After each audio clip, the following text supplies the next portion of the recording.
Senhor ministro, com a experiência dos 2 anos e meio com que estive à frente do Ministério do Meio Ambiente e convivi, né, com todas essas operações, situações e questões do governo por dentro, no Executivo, queria fazer algumas ponderações. A primeira, circulou aqui no Parlamento uma informação de que havia um movimento para acabar com a possibilidade de operações de garantia da lei e da ordem por parte das Forças Armadas.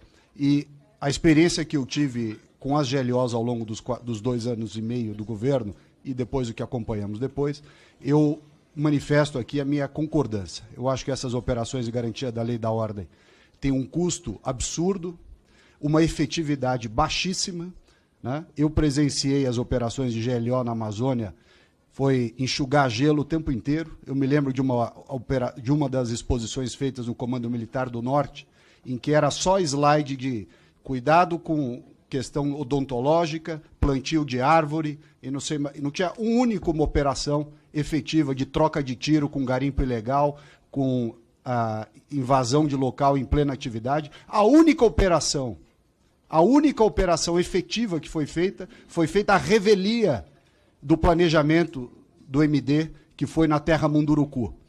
Nós só chegamos num lugar onde tinha efetivamente operações porque foi feita uma destinação distinta daquela que tinha sido planejada. Senão, mais uma vez, nós iríamos para um lugar vazio, sem ninguém, só para fazer teatro de guerra. E, aliás, esta Operação Munduruku resultou na apreensão do avião da FAB pelos indígenas lá em Jacareacanga, e quem mandou os indígenas para Brasília no avião da FAB para liberar o avião foi o então ministro da Defesa. E não teve, na época, a dignidade de via público a dizer que não tinha sido o Ministério do Meio Ambiente que transportou indígena para Brasília. Foi o ministro da Defesa que fez isso para liberar o avião da FAB que estava apreendido em Jacareacanga pelos indígenas. Então, é preciso deixar bem claro isso. Operações que ficavam, leva a tropa para lá, leva a tropa para cá, uma fortuna de avião, de helicóptero, de tanque, de não sei mais o que, caminhão, efetividade zero. Segundo, artigo 142. Mais uma vez, apoio nosso para a mudança desse artigo 142. Tanto se falou na história de papel moderador, atuação, etc. Não tem papel moderador nenhum, não foi usado e não deve ser usado. Realmente, melhor remover o artigo 142. Aliás, com relação às GLOs, lembro aqui que quem desempenhou um papel muito importante lá foi a Força Nacional, junto com a Polícia Federal, o IBAMA e o ICMBio. Essas operações, sim, tiveram muita efetividade em solo, mas só quando a Força Nacional entrou nas operações. Terceiro, com relação à politização das Forças Armadas. Embora o discurso seja de despolitização das Forças Armadas, o que nós estamos vendo é uma tucanização das Forças Armadas. E o general Arruda que o diga, quando foi surpreendido pelos discursos e falas que deram ensejo depois ao seu enfraquecimento à frente do Comando do Exército. Terceiro lugar, guerra cibernética. Não tem algo mais falacioso do que essa história de guerra cibernética. O batalhão, o regimento, seja lá o que for, de guerra cibernética, não conseguiu sequer produzir um relatório minimamente decente sobre as urnas eletrônicas. Portanto, não vai fazer guerra cibernética com ninguém. Aliás, o segundo ponto importante foi aquela atuação pífia, para não usar uma outra palavra, do general Dias, G. Dias, no GSI, lá no Palácio do Planalto, no fatídico dia 8 de janeiro. Portanto, demonstra bem a inação, a ineficiência e a falta de pulso com relação. Não bastasse as GLOs que nós presenciamos, esse episódio do GSI fala por si só. Quarto ponto, essa obsessão com conteúdo nacional, e aqui, senhor presidente, eu peço vênia, entendi bem a sua colocação, muito pertinente, mas peço vênia para dizer que nós estamos aqui há 40 anos gastando os tubos do dinheiro do contribuinte brasileiro com essa história de submarino nuclear, satélite brasileiro, e nunca chega ao destino. É um enterramento de dinheiro sem fim, com essa obsessão de conteúdo nacional, uma mentalidade da época do Geisel. Não tem o menor sentido isso. Nós temos que acabar com esse negócio, nós estamos enterrando dinheiro que poderia para saúde, educação, transporte, segurança pública, estamos enterrando dinheiro nessas obsessões de submarino nuclear, de satélite, coisa que o vale. E digo isso com experiência própria de várias outras. Eu fui visitar lá o local do submarino nuclear, fui à base de Alcântara, fui em várias operações, vários lugares. E digo mais, Me lembro aqui, durante o governo passado, que se encerrou, vários membros do governo, e pessoas de fora também, quiseram comprar um fuzil da Imbel, 1 ano para entregar um fuzil. 1 ano. Então, quando eu vejo essas apresentações de empresa nacional de defesa, isso é uma piada. A empresa não consegue fazer um fuzil em 1 ano para entregar para as pessoas que queriam comprar.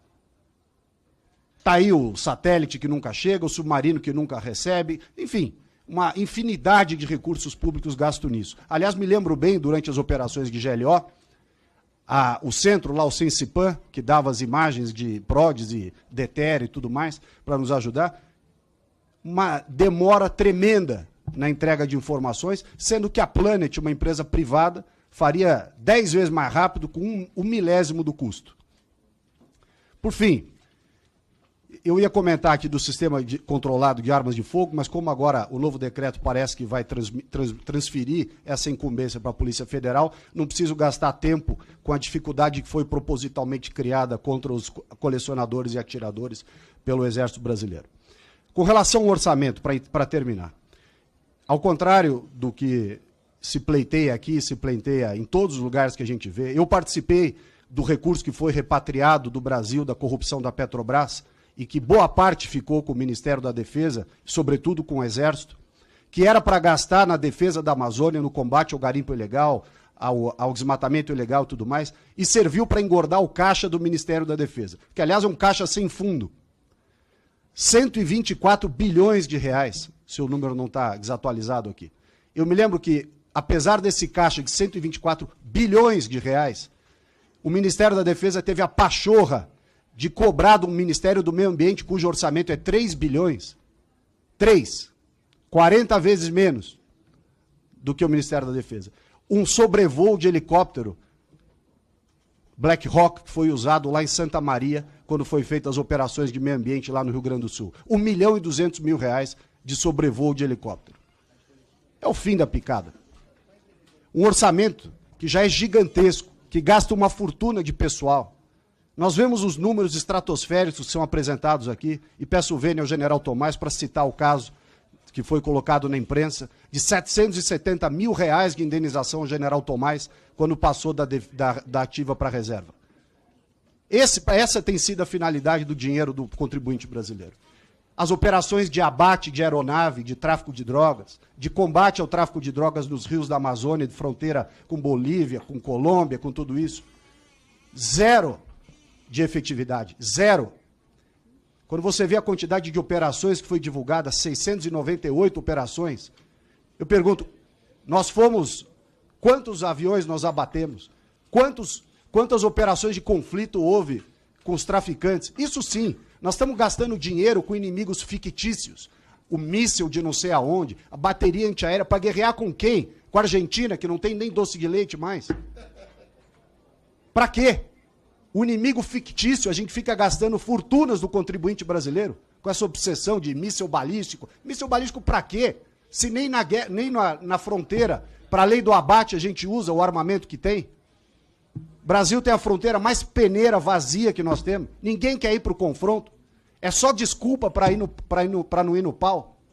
Ou seja, nós estamos gastando uma fortuna de dinheiro do contribuinte com inimigos fictícios e o inimigo real, que é esse da fronteira, a turma foge do combate como o diabo foge da cruz. Eu, portanto, senhor presidente, fica aqui a minha manifestação para que nós não ampliemos o orçamento das Forças Armadas, tenhamos sim o fim da GLO e revoguemos o artigo 142. Essa é a minha posição, agradeço o tempo expendido. Muito obrigado.